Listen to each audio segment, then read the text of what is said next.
예, 안녕하세요. 전 네이버 비즈니스 플랫폼 강영사입니다. 예, 제가 오늘 발표드린 내용은 저희가 최근에 네트워크 모니터링 시스템 NMS를 개발하면서 겪었던 어려운 점들 그리고 그것을 어떻게 해결했는지에 대해서 소개해 드리려고 합니다.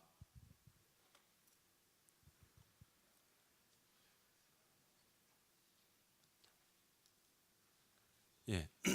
네이버 비즈니스 플랫폼은 네이버, 스노우, 라인, 캠프 모바일 등 네이버 여러 계열사들의 다양한 서비스들을 운영하고 있습니다. 네이버 카페, 블로그, 지도, 웹툰, 뮤직 등 이런 다양한 많은 서비스들이 네이버 비즈니스 플랫폼 위에서 운영이 되고 있는데요. 이 외에도 네이버 클라우드 플랫폼을 통해서 저희는 숭실대학교, 디지털 프로그 등 여러 대외 고객들에게 안정적인 인프라를 제공을 하고 있습니다. 이 외에도 공공기관의 여러 인프라를 지금 제공을 하고 있고요. 저희가 이런 안정적인 인프라를 제공하기 위해서 저희는 춘천에 데이터 센터 각을 구축을 하였습니다. 여기에는 현재 수만 대의 서버들이 운영이 되고 있고요. 하지만 저희 고객들은 한국에만 사용자를 가지고 있는 것이 아니라 해외, 미국, 유럽, 동남아시아 등 여러 각국의 많은 사용자들을 보유하고 있기 때문에 데이터 센터를 춘천에만, 한국에만 두어서는 안 됐습니다. 그래서 저희는 세계 곳곳에 대략 10여 개의 거점을 두어서 서버들을 위치를 시키고 있습니다. 유럽에는 독일, 그다음에 동남아시아는 싱가포르, 태국, 홍콩, 대만 등, 그다음 미국에는 미국 동부와 서부에 위치를 하고 있고요. 이렇게 네트워크가 커지게 되면 안정적인 서비스를 보장하기 위해서는 모니터링이 필수라고 할 수가 있습니다. 서버의 모니터링도 중요하지만 서버만이 아니라 네트워크의 모니터링도 중요한데요. 네트워크 모니터링은 서버의 모니터링과 유사한 점도 있고 다른 점도 있습니다. 차이점은 서버 모니터링은 서버로부터 성능 데이터 또는 상태 데이터를 모아서 모니터링하는 것이고요. 잠시만요.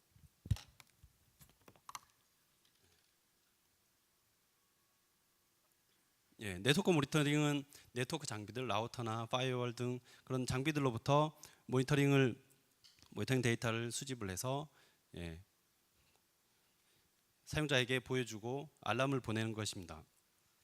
그 데이터는 왼쪽에 보이는 것처럼 차트 형태로 보여주는 경우도 있고 표 형태 또는 어떤 둘 간의 연결 상태를 자세히 모니터링하기 위해서 저 오른쪽에 있는 것처럼 그래프 형태로 보여줄 수도 있습니다.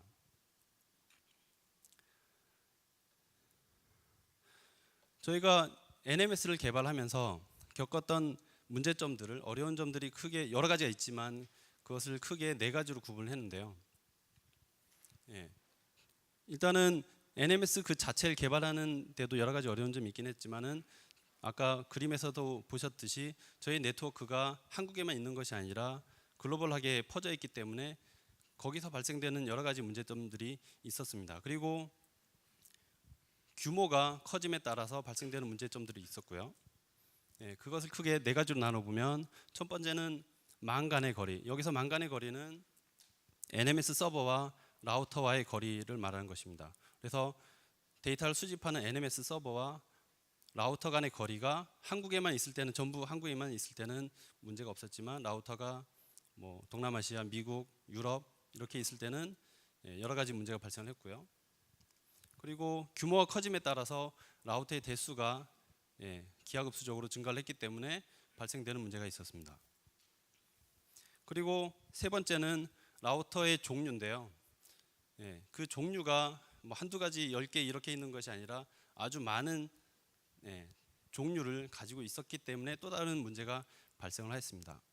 다음 네 번째는 NMS도 하나의 어플리케이션이기 때문에 그것을 뭐 기능 개선이라든가 버그 픽스라든가 여러 가지 이유 때문에 배포를 할 이유가 배포를 하는 경우가 아주 많습니다. 그런 경우에 데이터 누락이 발생을 하게 되는데요. 그것을 어떻게 회피했는지에 대해서 말씀드리려고 합니다. 첫 번째로 망간의 거리인데요.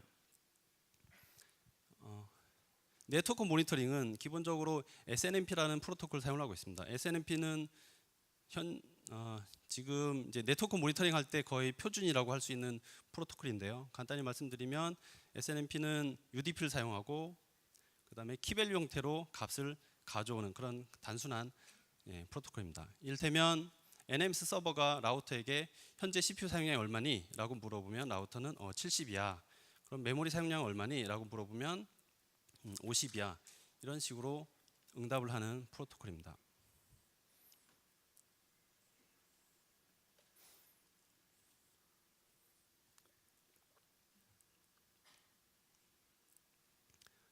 그런데 라우터에서 성능 데이터를 수집을 하는 경우에 몇 가지 고려할 사항이 있습니다.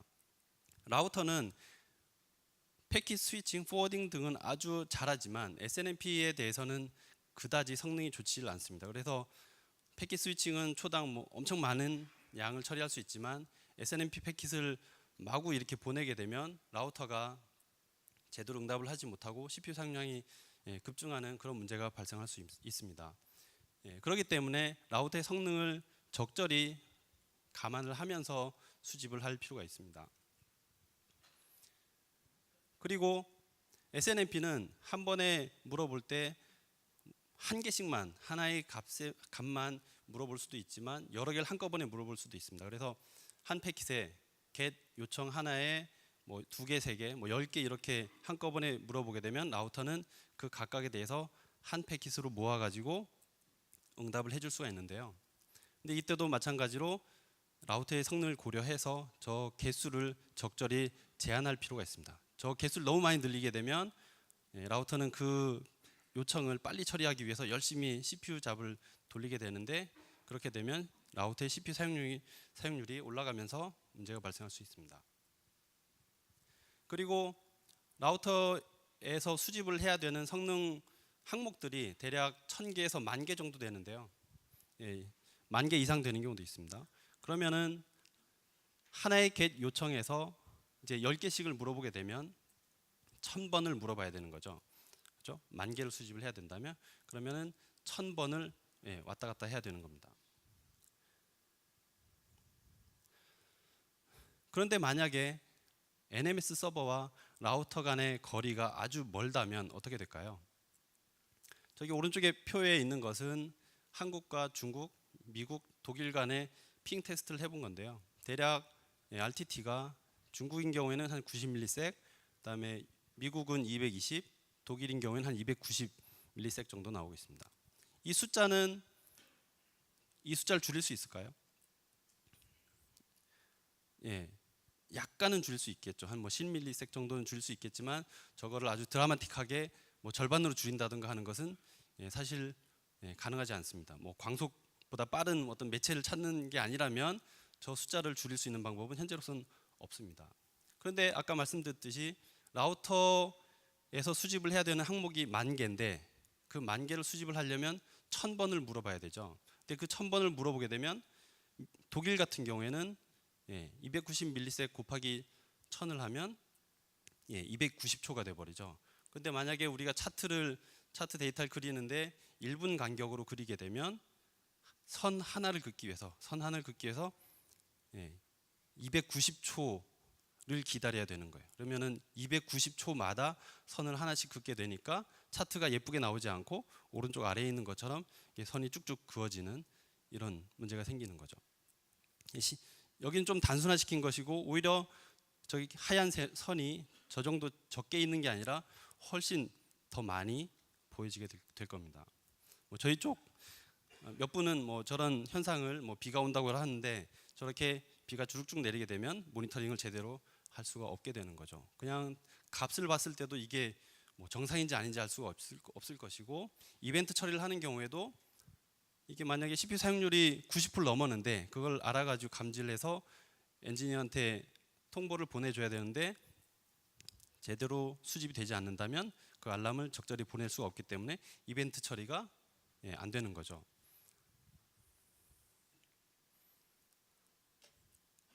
그래서 이렇게 멀리 있는 경우, NMS 서버와 라우터가 멀리 떨어져 있는 경우에는 어느 정도 성능을 높이기 위해서 수집하는 그 어떤 시간을 줄인다든가 그런 걸 하기 위해서 여러 가지를 할 수 있겠지만, 단순하게 그냥 멀리 떨어져 있는 상태에서는 그런 어떤 튜닝이나 뭐 그런 방법을 한다 하더라도 한계가 있습니다. 그렇기 때문에 제일 좋은 방법은, 제일 좋으면서 간단한 방법은 그냥 NMS 서버와 라우터를 가까이 두는 것입니다. 그래서 저희는 유럽에 또 NMS 수집기를 두고, 동남아시아에 두고, 미국에 둬서 라우터와 NMS 수집 서버 간의 거리가 멀지 않도록, 가깝도록 하였습니다. 그리고 간단하게 또 생각해 볼 수 있는 것은 멀티 스레딩인데요. 그걸 하게 되면 동시에 여러 개씩 수집을 할 수 있기 때문에 수집하는 시간을 줄일 수 있지만, 이것도 조심을 해야 될 게, 이 스레드 개수를 너무 많이 늘리게 되면 라우터에 가는 그 요청이 몰린다든가 하는 경우에는 한꺼번에 여러 개를 처리해야 되기 때문에 라우터의 CPU 사용률이 올라가서 문제가 발생할 수 있습니다. 두 번째로 네트워크 장비 수인데요. 서버 수가 증가하게 되면 그 서버들에게 네트워크를 연결해 주는 라우터들이 똑같이 증가를 해야 됩니다. 물론 1대1로 증가하는 건 아니겠지만, 예를 들어 뭐 1000대가 증가하면 뭐 100대든 뭐 몇십 대든 이렇게 라우터도 똑같이 증가를 해야 되는데, 그렇게 되면 서버 수가 많아지면 라우터의 수도 수천, 수만 이렇게 증가하게 됩니다. 그럼 저희가 가지고 있는 라우터 개수가 몇 대 정도 될 것 같으세요? 말씀드릴 수는 없지만 일단 그렇게 적진 않고요. 꽤 많은 라우터들을 가지고 있는데, 일단 그 라우터가 많아지게 되면 그 라우터가 많아짐에 따라서 성능 수집을 잘 하기 위한 설계를 할 필요가 있습니다.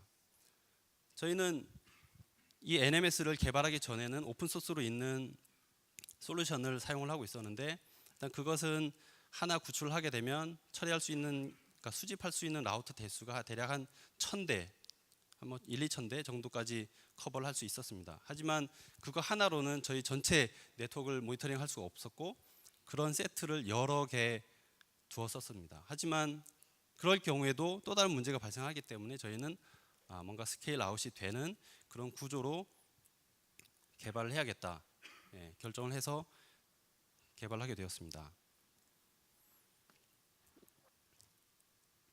저희 같은 경우에 한번 라우터 증설을 하게 되면 뭐 1000대, 몇천 대씩 증설을 하게 됩니다. 그렇기 때문에 뭐 빨리빨리 그 증설에 대응을 할 수 있어야 되고요. 그리고 스케일 아웃이 되지 않는다면 그런 증설에 대비해서 뭔가 준비하기가 쉽지가 않을 것입니다. 그래서 스케일 아웃을 꼭 고려를 하셔야 될 거고요. 그래서 저희는 이런 카프카, 주키퍼, HBase, 레디스 같은 그런 여러 가지 기술을 검토를 했었고, 만약에 여러분들께서도 이런 스케일 아웃이 되는 그런 NMS를 개발하신다면 저런 어떤 기술들을 검토를 하셔야 될 것입니다. 물론 여기에 적히지 않은 다른 기술들도 검토를 하실 필요가 있을 것이고요. 만약에 스케일 아웃이 되지 않는다면 갑작스럽게 증설이 되는 경우에 대응을 하기가 쉽지가 않을 것이고, 또 다른 문제는 글로벌 뷰를 이제 지원할 수 없다는 건데요. 이를테면 유럽용 NMS를 두고, 뭐 동남아시아용 NMS를 두고, 뭐 한국, 일본용 NMS를 두고, 미국용 NMS를 두게 되면 그 지역에 대해서 수집을 해서 모니터링을 할 수는 있겠지만, 전체에 대해서 뭔가 값을 얻어서 보여주는 그런 것을 처리하기는 쉽지가 않습니다. 이를테면 웹툰 서비스 같은 경우에, 저희 웹툰 같은 경우에는 유럽에도 웹툰 사용자가 있고, 동남아시아에도 웹툰 사용자가 있고, 미국에도 있는데, 전체 트래픽 합을 보고 싶다라고 하는 경우에 만약에 그 지역별로 각각 NMS를 구축을 해버리면 전체 썸을 해서 보기가 어렵겠죠. 물론 전혀 불가능한 건 아니겠지만 쉬운 일은 아닐 것입니다. 스케일 아웃을 구현하는 방법에도 여러 가지가 있겠지만, 아까 조금 전 슬라이드에서도 보여드렸다시피 NMS 서버와 라우터 간의 거리를 일단 줄일 필요가 있습니다. 그러면은 어느 정도는 지역별로 이제 구분을 해주는 것이 필요한데요. 이를테면 한국 리전, 뭐 유럽 리전, 미국 리전 이런 식으로 지역별로 그룹핑을 할 필요가 있습니다. 이 다음에 각 지역별로 구분된 곳에 NMS를 따로 배치를 할 수가 있습니다. 이를테면 유럽에 NMS를 두고 미국에 NMS를 두고 한국에 NMS를 둬서 그 NMS는 그 리전만 커버하게 할 수가 있을 것입니다. 물론 이것도 괜찮은 방법이긴 하지만 조금 전에 제가 웹툰에서 말씀드렸듯이 글로벌 뷰를 지원할 수가 없습니다.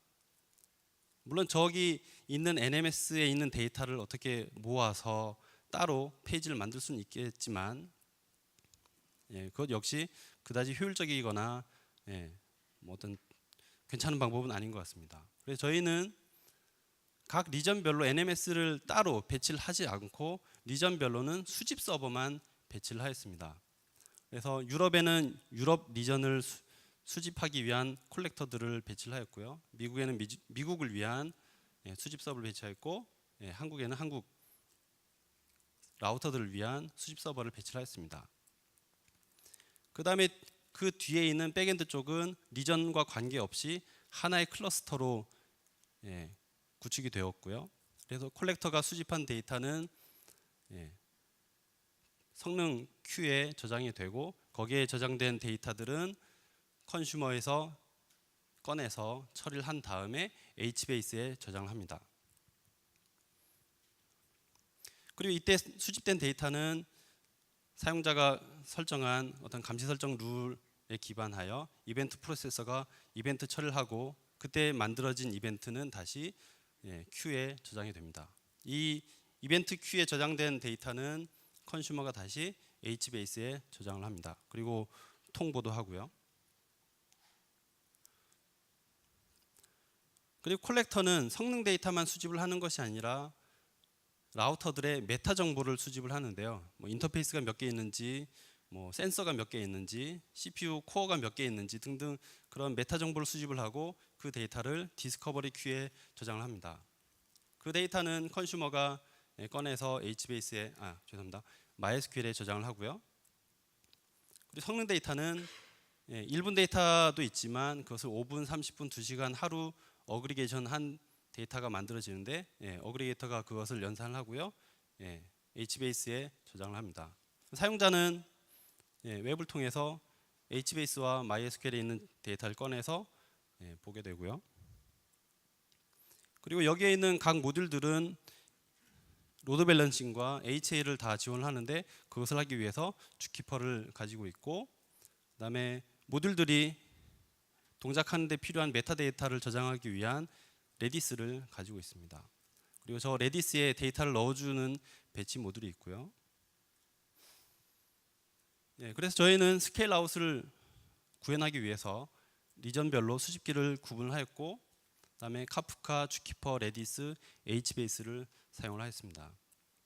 물론 이 외에도 사용할 만한 기술들이 뭐 많이 있겠지만 일단 저희는 여러 가지 검토를 통해서 이 네 가지를 사용을 했고요. 이럼으로써 저희는 대규모로 라우터들이 증설이 되더라도 간단하게 클릭 몇 번으로 구축을 해서 지원을 할 수가 있게 되었습니다. 그리고 모든 데이터가 한 클러스터 안에 하나의 HBase 안에 들어있기 때문에 글로벌 뷰를 만드는데도 어려움이 없습니다.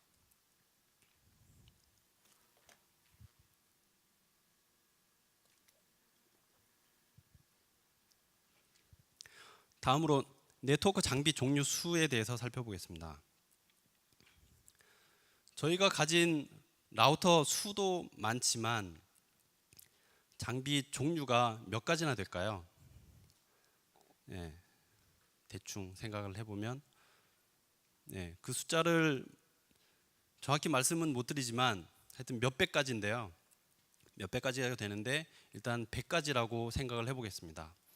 사실 저는 이 장비 종류 수가 처음에 카운트를 하기 전에는 한 50개 될까? 100개 될까라고 생각을 했는데 쿼리를 때려보고 이렇게나 많나라는 걸 보고 좀 놀랐습니다. 왜 이렇게 많을까? 사실 네트워크 엔지니어들은 다 이유가 있어서 그런 다양한 모델들을 이제 도입을 했겠지만 일단 저희 입장에서는 사실 그렇게 썩 좋은 그런 상황은 아니었습니다. 근데 여러 가지 그런 모델들을 사용하는 데는 여러 가지 이유가 있는데, 이를테면 뭐 값이 쌀 수도 있고요, 성능이 좀 더 좋을 수도 있고, 아니면 좀 특이한 기능을 가지고 있는 경우도 있고요. 그리고 여러 가지 그런 이유 때문에 아주 많은 모델들을 사용을 하고 있습니다. 네트워크 장비들은 앞에서 말씀드렸다시피 SNMP라는 방법을 통해서 성능 데이터를 수집을 하는데요. 저기에 있는 뭐 1361, 41 이런 스트링을 라우터에게 주면 이 값이 뭐니? 라고 물어보면 라우터는 CPU 사용률은 70이야 라고 응답을 하게 되고요. 그다음 1361 저 밑에 있는 숫자를 보내주게 되면 두 번째 센서의 온도를 리턴을 해줍니다. 그런데 이 스트링이 모델별로 다릅니다. 그러면 장비 모델이 100개가 있으면 저 스트링 셋, 그 표가, 그 테이블이 100개가 있는 거예요. 그러면 그 100개를 관리를 해야 되고, 근데 그 100개를 관리를 해야 되는데 사실은 뭐 어떻게 간단히 생각을 해보면 그게 뭐가 대수냐라고 생각을 할 수 있는데,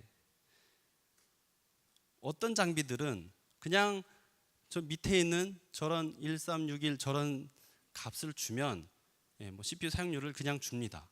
그런데 어떤 장비는 그냥 주지 않고 뭘 가져오고 뭘 가져와서 더하고 곱하고 나누고 해야만 그 값을 얻을 수 있습니다. 이렇기 때문에 단순히 그 표만 관리해서 되는 게 아니라 뭔가 이 모델은 이렇게 수집을 해야 돼, 이 모델은 이렇게 수집해야 돼, 그런 코드를 어딘가에 가지고 있어야 됩니다. 그럼 만약에 개발한다면 100가지의 코드를 만들 수가 있겠죠. A 모델용 수집 코드, B 모델용 수집 코드, C, D 해가지고 100가지 모델에 대해서 코드를 가질 수가 있게 되는데, 그럴 경우에 이제 관리하는 게 상당히 불편해지는 거죠. 뭔가 거기에 버그가 있거나 뭔가 좀 바꾸고 싶으면은 100가지 모델을 한꺼번에 뭐 수정을 해야 되고, 누가 개발했는지 모르겠고 등등 여러 가지 그런 관리 이슈가 생기게 되고 불편해집니다. 그리고 또 다른 문제는 새로운 모델이 들어왔습니다. 그러면은 얘는 또 이렇게 코드를 이렇게 짜야 되는구나 해서 새로 만들어야 되고요. 그렇기 때문에 운영 코스트가 상당히 증가하게 됩니다. 그래서 저희는 각 모델별 성능 템플릿을, 오른쪽에 있는 저런 템플릿을 만들고 이것을 추상화해서 왼쪽에 있는 이런 단순한 형태의 표로 만들었고, 수집기는 여기 추상화된 이 표에 대해서 수집을 하도록 구현이 되어 있습니다. 네트워크 엔지니어는 새로운 모델이 들어오면 그 모델을 표현해주는 성능 템플릿을 만들고요. 저 오른쪽에 있는 형태로 136 저렇게 해서 표를 만들게 되면 그 새로운 모델에 대한 템플릿이 만들어지게 됩니다. 그리고 수집기에는 이 장비는 이런 모델이야 라고 DB에 넣어주면 적절한 방법으로 수집을 하게 됩니다. 수집기는 오른쪽에 있는 저 표를 분석을 하게 되는데요. 어떤 부분은 좀 단순하게 되어 있는 것도 있지만 어떤 부분은 어떤 값을 가져오고 가져와서 곱하고 나누고 더하고 이런 연산을 할 수 있도록 표현이 되어 있습니다.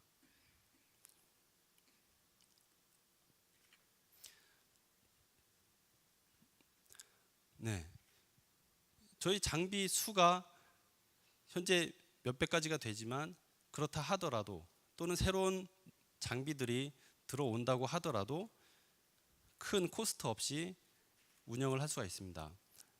네트워크 엔지니어들은 새로운 모델이 들어오면 어떤 버그가 있는지, 성능은 얼마나 나오는지 그런 여러 가지 운영 테스트를 하고요. 그 다음에 그거 다 패스하고 나면 이제 그 모델에 대해서 성능 수집을 하기 위해서는 어떤 정보가 필요한지 그 정보를 아까 표에 입력을 해주면 됩니다. 여기에 저희 개발자가 관여되는 부분은 없고요. 그냥 네트워크 엔지니어는 표 보면서 입력만 하면 되고, 화면 내에서 클릭해가지고 테스트를 해볼 수도 있고요. 성능 수집 잘 되는구나 테스트를 해볼 수가 있습니다.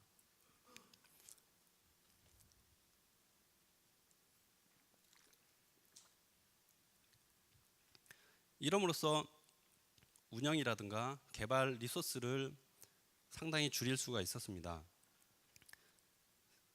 수집기는 추상화된 성능 템플릿 그것에 대해서만 동작을 하기 때문에 만약에 거기에 버그가 있으면 하나의 코드에 대해서만 수정을 하면 되기 때문에 큰 어려움이 없고요. 100개에 대해서 다 수정을 할 필요가 없고요. 그래서 하나에 대해서만 수정을 하면 되고, 그리고 사용자가 네트워크 엔지니어가 입력한 그 표에 대해서 동작을 하기 때문에 새로운 모델이 들어오더라도 큰 부담 없이 새로운 모델을 도입할 수 있습니다. 네 번째로 배포 시 수집 누락에 대해서 살펴보겠습니다. NMS도 역시 하나의 어플리케이션이기 때문에 버그가 있고 어떤 성능 한계도 있을 것이고 새로운 기능 개선에 대한 요청도 있습니다.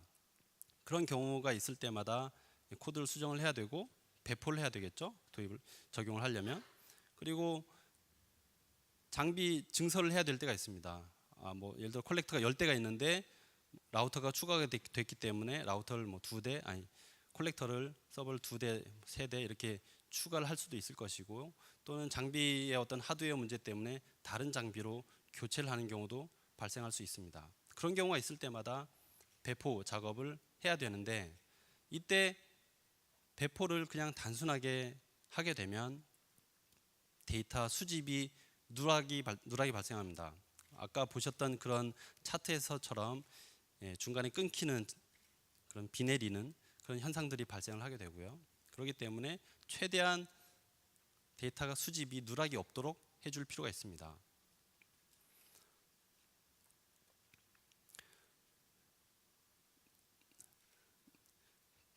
새로운 장비가 그러니까 새로운 콜렉터가 추가되거나 어떤 새로운 장비로 교체가 되거나 아니면 반납을 하거나 그런 경우가 있을 때 콜렉터를 이제 배포를 하게 되는데요. 배포를 한다는 거는 이제 이전 코드로 돌던 콜렉터를 종료를 시키고 새로운 코드로 도는 콜렉터를 시작을 해야 되는데, 결국은 뭔가 재시작 그런 프로세스가 발생을 하는 거죠.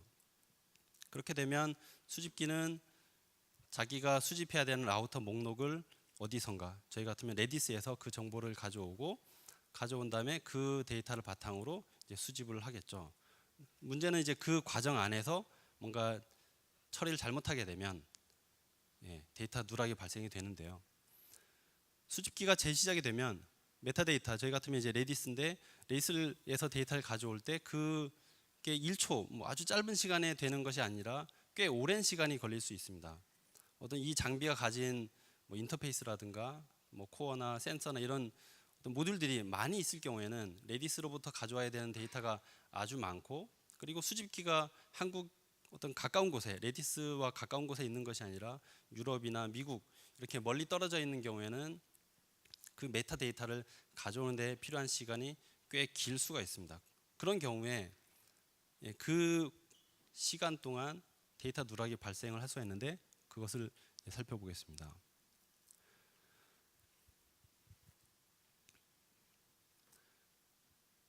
애초에 저희는 그냥 별 생각 없이 그냥 간단하게 생각을 해서 그냥 배포를 했습니다. 그래서 콜렉터는 예를 들어 11분 뭐 한 10초쯤에 종료가 되고요. 여기서 위로 가는 화살표를 이제 종료라고 생각을 하시면 될 것 같습니다.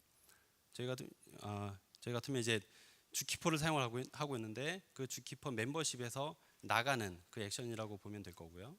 그래서 그 주키퍼에서 나가게 되면 어떤 마스터 노드는 이 콜렉터는 요 라우터들에 대해서 성능 수집을 해야 돼. 그리고 요 콜렉터는 요 라우터들에 대해서 수집을 해야 돼. 이 목록들을 다시 연산을 해줍니다. 전체가 뭐 1000대가 있다고 치면 여기에 100대, 100대, 100대 돼 있던 것을 뭐 120, 120 이렇게 다시 할당을 해줘야 되겠죠.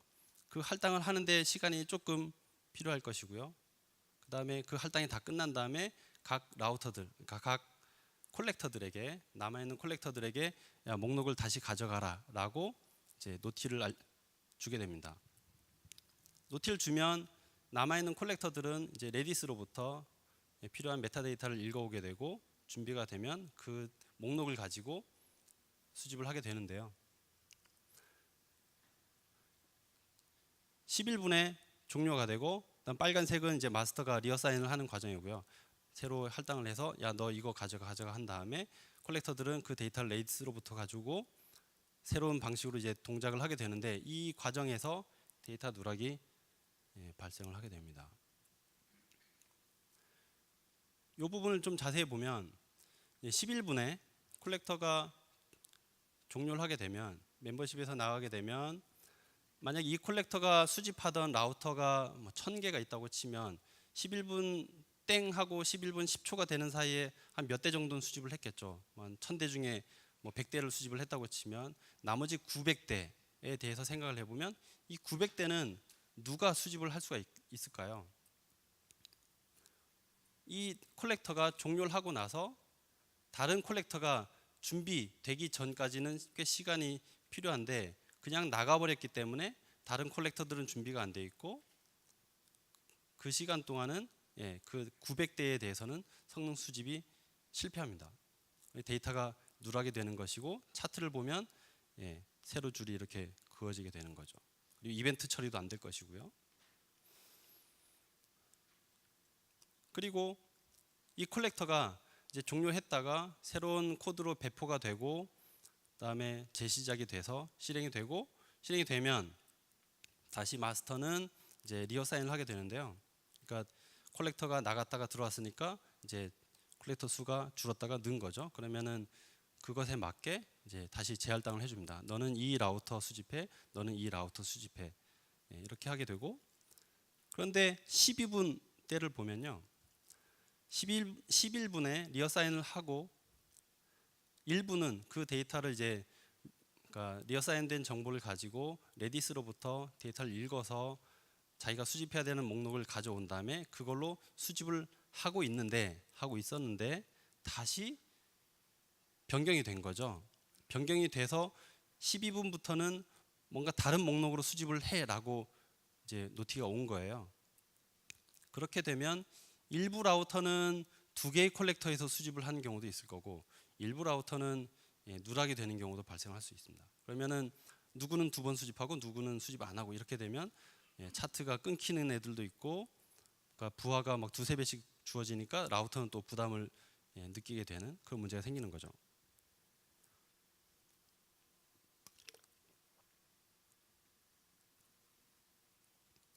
이것을 해결하는 방법은 처음에 나가려고 했던 콜렉터가 그냥 나가는 것이 아니라 다른 애들이 준비될 때까지 조금 기다려주는 방법입니다. 근데 그걸 어떻게 아느냐? 그냥 종료를 해버리면 알 수가 없잖아요. 그래서 나갈 때 난 나갈 거야 라고 신호를 주지만 나가지는 않고 좀 기다리면서 예전에 자기가 수집을 하던 그 라우터에 대해서 꾸준히 수집을 좀 더 해주고 그러고 있다가 다른 애들이 다 준비가 되면 그때 나가는 그런 방식을 쓰면 데이터 누락도 없고 중복 수집도 없을 것입니다. 그래서 저희는 그 배포하는 시나리오를 조금 바꿔서 이렇게 변경을 했는데요. 애초에 11분 10초에 콜렉터가 이제 나가려고 해서 나가지만 멤버십에선 빠졌지만 아직 종료는 하지 않고 기다리고 있다가 이제 마스터가 이제 각 콜렉터별로 이제 장비 수가 줄었으니까 콜렉터 수가 줄었으니까 남아 있는 콜렉터들에게 너는 이거 수집해, 너는 이거 수집해 이렇게 어사인을 다 하고요. 그러면은 콜렉터들은 그 목록을 자기의 목록을 레디스로부터 가져와야겠죠. 그 가져온 시점이 저기 초록색 선이라고 보시면 되겠습니다. 그래서 콜렉터들은 빠른 애들은 빨리 가져왔을 거고 느린 애는 조금 뒤에 한 14분 15초쯤에 그 정보를 가져왔습니다. 그러면 애초에 나가려고 했던 11분 10초에 나가려고 했던 그 콜렉터는 그때 그냥 나가는 것이 아니라 나머지 콜렉터가 다 준비가 된 14분 15초까지 기다려주는 겁니다. 그리고 14분에서 15분 되는 그 1분 동안에도 데이터 수집을 계속 해주는 거죠. 11분에도 해주고 12분, 13분, 14분에서도 자기가 맡았던 그 라우터들에 대해서 계속 수집을 해주는 겁니다. 그 다음 모든 콜렉터들이 준비가 다 된 15분부터는 나가려고 했던 라우터 콜렉터는 종료를 하고 남아있는 콜렉터들은 새로운 정보로 새로운 목록으로 수집을 하게 되면 누락도 없고 중복도 없이 수집을 하게 되는 것이죠.